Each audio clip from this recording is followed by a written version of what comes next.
আজ থেকে সারা দেশে বাড়ি বাড়ি গিয়ে ভোটার তালিকা হালনাগাদ কার্যক্রম শুরু হলো। প্রধান নির্বাচন কমিশনার এএমএম নাসির উদ্দিন সাভারে এই কার্যক্রমের উদ্বোধন করেন।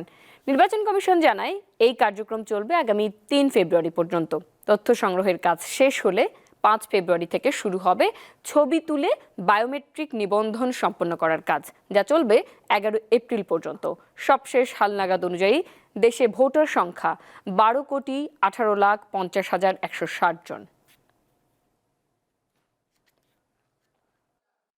Freely, fairly, without any intimidation, ভয় ভীতিহীনভাবে নিজের পছন্দের প্রার্থীকে যেদিন ভোট দিতে পারবে সেদিন আমরা মনে করি যে ভোটের অধিকার প্রতিষ্ঠা হলো।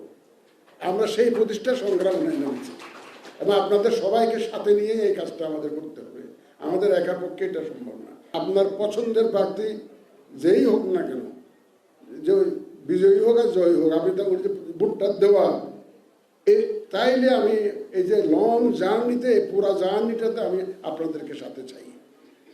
আপনার অধিকার যাতে কেউ এনক্রোচ করতে না পারে, ভোটের দিন যাতে কেউ আপনার অধিকার হরণ করতে না পারে, কেউ যাতে ভোট কেন্দ্র দখল করতে না পারে, ভোটের বাক্স কেড়ে নিতে না পারে, আপনাকে অযাচিতভাবে ইনফ্লুয়েন্স করতে না পারে ভোটারদেরকে, সেইটা জনপ্রতিরোধ গড়ে তুলতে হবে আমাদের।